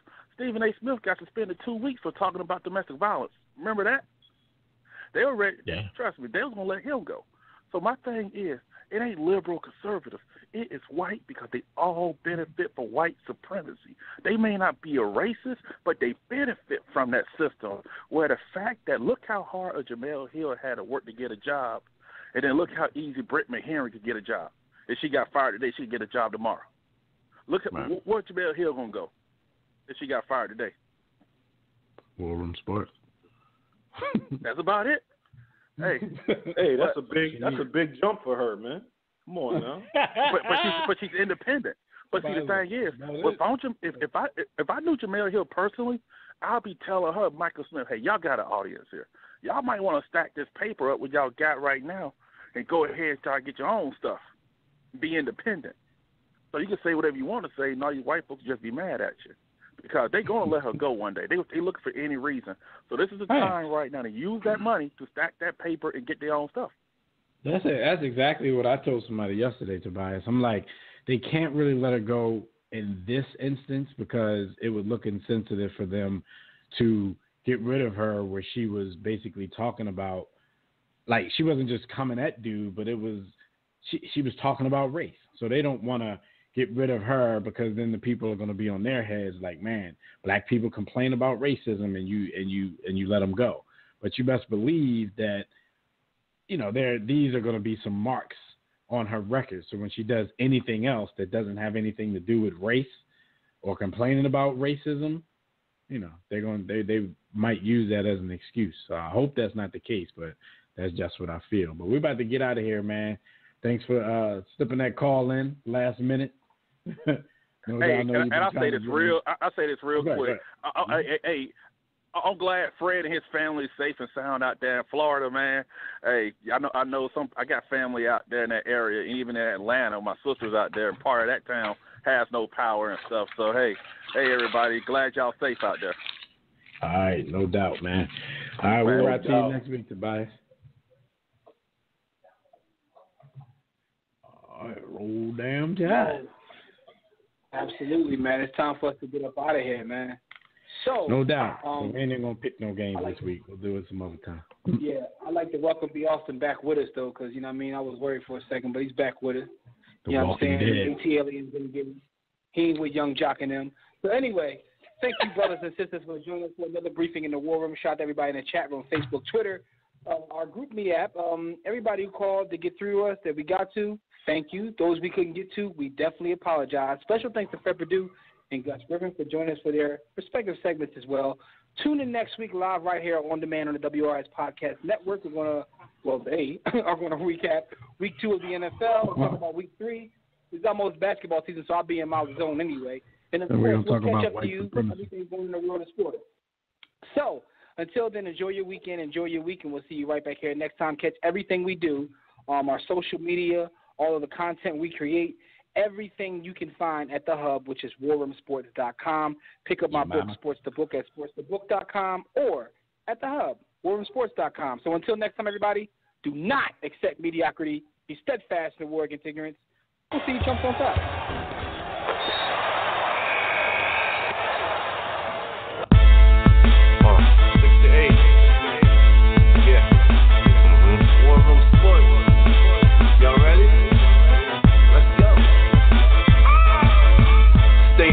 Jimmy, know the blueprint. Every Thursday, 6 to 8, they do this. Shout out to Dez, PJ, B. Austin, Bay on replay. OneRoomSports.com. Get that mobile app. It's knocked out. 323-1400-12. They be going and you sensitive, then oh well. Physical podcast, let's talk sports. Showtime like magic in the block push. Listen live, push 1 to join in. Rip your team or listen for your enjoyment. appointment. Hip hop scholars, pit stop and knowledge. Should be in sports credits, I ain't talking college. 5 guys, no beef though. Corporate secret, but the streets know. Belafonte, I got a G flow. KC, royalty, I'm in beast mode. 2 hours, get your game up. Who's the best in sportscast? You better name us. War Room Sports. Yeah, you know, Jimmy, Dev, TJ, Doc Beck, Lee Austin. I'm Jock. Up and coming on the beat.